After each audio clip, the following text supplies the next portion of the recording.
हम लोगों की ना सबसे बड़ी प्रॉब्लम डेली की एक ही रहती है कि क्या बनाएं आज खाने में। और जब से यूट्यूब जिसने स्टार्ट कर लिया ना तो उसके लिए तो यही रहता है कि क्या रेसिपी बनाओ, आज क्या हम यूट्यूब चैनल पे अपने क्या डालें, कैसा बनाएं। मतलब कि डबल डबल टेंशन हो जाती है। खाने की टेंशन तो है ही, साथ में हो जाती है वीडियो बनाने की टेंशन। तो हेलो एवरीवन, कैसे हैं आप सभी लोग। मैं उम्मीद करती हूँ कि आप सभी लोग बहुत अच्छे होंगे। आप सभी का बहुत बहुत स्वागत है उत्तराखंडी रसोई में। तो आज मैं बनाने जा रही हूँ सिंपल सी सब्जी। मैंने कहा शाम को क्या बनाऊं, और रेसिपीज भी मैंने कहा थोड़ा बहुत मैं शूट कर लेती हूँ। तो मैं आज बनाने जा रही हूँ बीन्स की सब्जी, जो कि आजकल बहुत ज्यादा फ्रेश फ्रेश बीन्स यहाँ पे आ रही हैं, बहुत ज्यादा सॉफ्ट, मतलब बहुत टेस्ट भी बहुत अच्छा आ रहा है आजकल जो बीन्स का है। तो मैंने इसको पतला पतला इस तरह से, वैसे मैं धो करके सब्जी को पहले धो करके रख देती हूँ, इसलिए मुझे काटते समय बड़ी आसानी रहती है कि मैं फटाफट से जो भी सब्जी मुझे बनानी होती है मैं तुरंत उसको काट लेती हूँ सीधे, तो धोने का झंझट नहीं होता है। और ये देखिए मैंने बीन्स यहाँ पे काट ली थी, और मैं इसको हल्का सा सरसों के तेल में मसाले और प्याज टमाटर बस इसी सब के साथ बना रही हूँ। ज़्यादा ऐसा कुछ नहीं बना रही हूँ कि बहुत ज़्यादा मसाले वाला या इस तरह का नहीं, क्योंकि जो मसाले वाली या फिर वैसी चीज़ें होती हैं ना वो कभी कभार ही अच्छी लगती हैं। जैसे हम शाही पनीर खाते हैं या फिर कोई भी ऐसी चीज़ें खाते हैं जो हमको कभी कभी अच्छी लगती है, लेकिन डेली यूज़ में हमको सिंपल खाना ही अच्छा लगता है। जैसे दाल चावल है, या फिर रात को रोटी सब्जी है, उसके साथ दही वगैरह है, रायता है या फिर सैलेड है, यही चीज़ें मेनली अच्छी लगती हैं। तो मैंने यहाँ पे प्याज डाल के उसमें डाल दिया था जो बीन्स कटी हुई थी, और इसके बाद मैं इसमें डाल दे रही हूँ हरी मिर्च, जो कि मैं बीच से इस तरह से कट करके डालती हूँ, क्योंकि छोटे छोटे पीसेस में अगर कट कर लो ना तो बीन्स और हरी ये मिर्च में पता ही नहीं चलता है कि मैं क्या डाल रही हूँ। इसलिए बच्चों के कई बार मुंह में लग जाती है तो कहते हैं कि आपने मिर्च भी बिल्कुल ऐसे काटी है कि बीन्स की तरह लग रही थी। तो इसलिए मैं सब्जियों में आजकल जब मिर्च डालती हूँ तो उसको बीच में से कट करके लंबे लंबे डाल देती हूँ, ताकि वो बच्चों के मुंह में न लगे। और यहाँ पे मेरा धनिया समाप्त हो रहा था, तो मैंने जो पिसा हुआ मेरा जीरा धनिया पाउडर रहता है इसको मैं अपने मसाला बॉक्स में डाल दे रही हूँ। और वैसे मैं मसाले जो जीरा धनिया है ये घर पे ही पीसती हूँ, तो इसलिए काफ़ी सही रहता है, मतलब घर पे पीस के भी। और चीज़ें जितनी हो पाती हैं, मतलब मैं कोशिश करती हूँ कि जितने चीज़ें मुझसे हो पाएँ घर में तो मैं घर में ही कर लेती हूँ। और सारे मसाले मैंने इसमें जीरा धनिया हल्दी नमक मिर्च बस इतना ही डाल रखा है। बाकी कोई और जो एक्स्ट्रा मसाले होते हैं वो मैं इसमें नहीं डालती हूँ सिंपल सब्जी में। और इसमें मैं पतले पतले जो टमाटर हैं इनको भी कट करके इनको भी डाल देती हूँ। मतलब सिंपल तरीके से बनती है ये सब्जी, लेकिन बहुत अच्छी बनती है। और सबसे बड़ी बात है, सब्जी को जब भी आप बनाएं ना तो एकदम सिम आंच में बनाएं। तो मैं इसको भी बनाती हूँ बिल्कुल सिम आंच में, और इसको ढक्कन लगा करके मैं पकने के लिए छोड़ देती हूँ।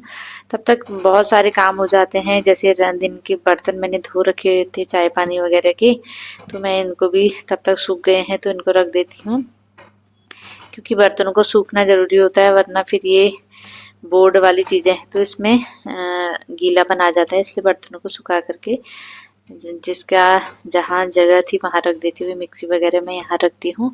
तो सब चीज़ें मैं ऐसे संभाल रही थी, और इस बीच मेरी सब्जी बन रही थी, और बीच बीच में देखिए मैं इसको चलाना भूल गई थी तो हल्की हल्की लगने भी लगी थी नीचे से, लेकिन ठीक हो रही थी क्योंकि मैं सूखी सब्जी बनाती हूँ। हमारे घर में सभी को ज़्यादा ग्रेवी वाला खाना पसंद नहीं है, तो मैं अधिकतर जो सब्जियां होती हैं मैं सूखी बनाती हूँ। और मेरी सब्जियां बन चुकी है तो मैं यहाँ पे जो सैलेड की तैयारी कर देती हूँ। तो ये सैलेड में यहाँ पे गाजर का काट ले रही हूँ। आजकल गाजर ही ज़्यादा सीजन में है और इसलिए अच्छा भी लगता है। और खीरा वगैरह तो आजकल ठंडा है, यहाँ पे बहुत ज़्यादा कोहरा हो रहा है तो धूप बहुत कम निकल रही है। और सैलेड भी मैंने काट लिया था। अब मैं बना ले रही हूँ फटाफट रोटी, और रोटी बनाने के बाद हम लगा लेते हैं आज का फिर खाना।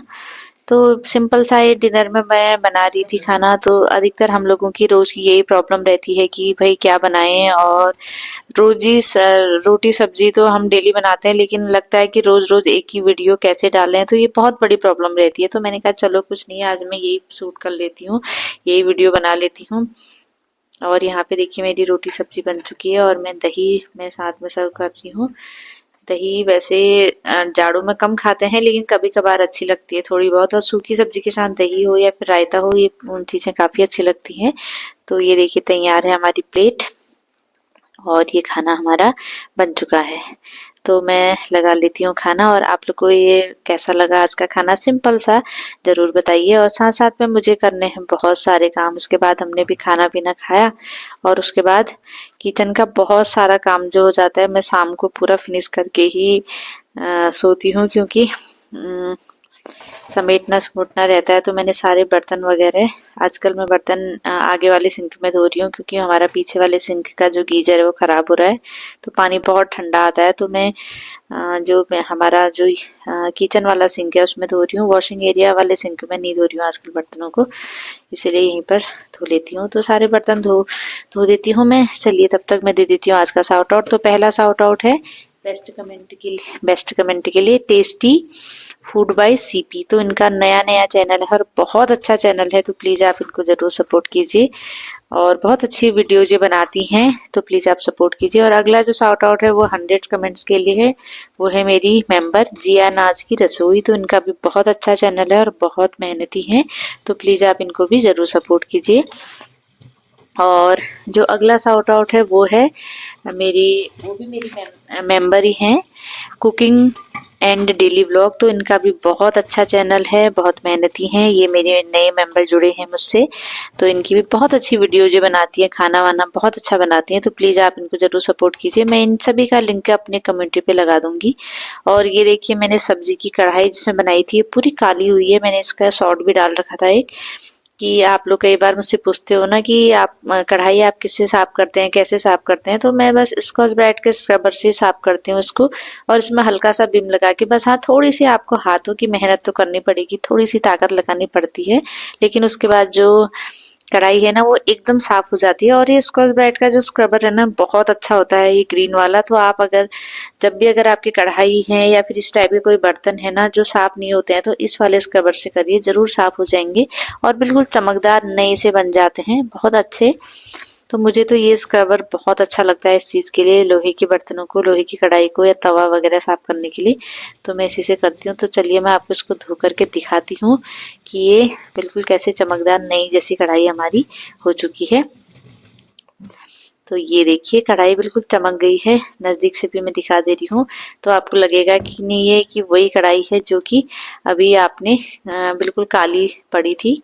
तो देखिए मेरे सारे बर्तन वगैरह धुल गए हैं, तो मैं अंदर जहाँ पे बर्तन लगाते हैं वहाँ पे इसको रख देती हूँ। साथ साथ में मैं कर लेती हूँ किचन की सफाई, क्योंकि किचन की ये सिंक वगैरह ऐसा होता है ना कि अगर डेली अगर आप इसको साफ ना करें ना, तो ये इसमें पानी के बूंदों से ही जो है दाग पड़ जाते हैं और साफ सुथरा नहीं दिखता है। तो इसीलिए मैं डेली क्या करती हूँ, जब भी मैं रात को बर्तन धोती हूँ तो सारे सिंक वगैरह मल लेती हूँ। मैं दिन में तो मुझे इतना टाइम नहीं होता है सिंक मलने का, लेकिन दिन में मैं साफ कर लेती हूँ, लेकिन रात को उनको अच्छी तरह से मल भी लेती हूँ। और यहाँ पे देखिए गैस वगैरह सब कितना बिल्कुल कूड़ा हो रहा है इसमें, तो मैंने सोचा चलो मैं सारी चीज़ें साफ़ कर लेती हूँ। तो मैं रात को ही ये सारी चीज़ें साफ़ कर लेती हूँ। थोड़ा सा स्क्रबर में विम लगा करके मैंने गैस पूरी तरह से साफ़ कर ली है। तो गैस का ऐसा रहता है कि अगर आप इसको डेली साफ़ करते रहे ना, तो इसमें जो चिकनाई है ये जमती नहीं है और आपकी गैस जो है वो साफ़ सुथरी रहती है। लेकिन अगर आप एक दो दिन भी अगर छोड़ दो ना, तो ये फिर साफ़ करना इसको बड़ा मुश्किल हो जाता है। इसलिए मैं तो डेली इसको साफ कर लेती हूँ। और डेली रात को, दिन को तो मैं वैसे ही करती हूँ, लेकिन रात को मैं इसको विम लगा करके पूरी तरह से अच्छी तरह से क्लीन कर लेती हूँ, ताकि कहीं भी कोई चिपचिपाहट ये चीज़ें न रहें। और इसका जो सर वो है वॉल पे भी, जहाँ पे अगर कुछ छौंके के कुछ निशान या तेल वगैरह के छींटे वीटे पड़ जाते हैं, तो इनको भी मैं साफ कर लेती हूँ। और गैस के नीचे भी अगर कुछ खाना वगैरह कुछ गिर गया है, तो उसको भी अच्छी तरह से साफ कर लेती हूँ। तो मतलब डेली हम लोगों को इतना सारा काम करना पड़ता है, और साथ साथ में एडिटिंग है, साथ में घर के काम है, तो सारी चीज़ें मैनेज करनी पड़ती हैं। इसलिए मैं अधिकतर कोशिश करती हूँ कि जो किचन की सफाई का काम है ना, मैं रात को करती हूँ, क्योंकि दिन में वीडियो का काम रहता है और चीज़ें रहती हैं, तो मैं किचन का रात को ही करती हूँ। तो देखिए किचन वगैरह मैंने सब साफ सुफ कर दिया है, आप देख लीजिए सब सारा साफ सुथरा बना लिया है। तो सुबह उठ करके फिर बड़ा आराम हो जाता है कि सब साफ हो गया। तो और ये मेरी लाइट है, ये भी मैं अब इसको ऑफ कर देती हूँ। और देखिए मेरा सारा काम हो चुका है। सुबह अब जब सुबह उठ के नाश्ता बनाना होता है या कुछ भी होता है तो फटाफट से सारे काम हो जाते हैं। तो वीडियो कैसी लगी ज़रूर बताइए, और वीडियो को हाइप करना और चैनल को सब्सक्राइब करना मत भूलिए। वीडियो को लाइक भी ज़रूर कीजिए। और देखिए मेरा किचन बिल्कुल साफ़ हो चुका है। अब चलते हैं सोने। ओके।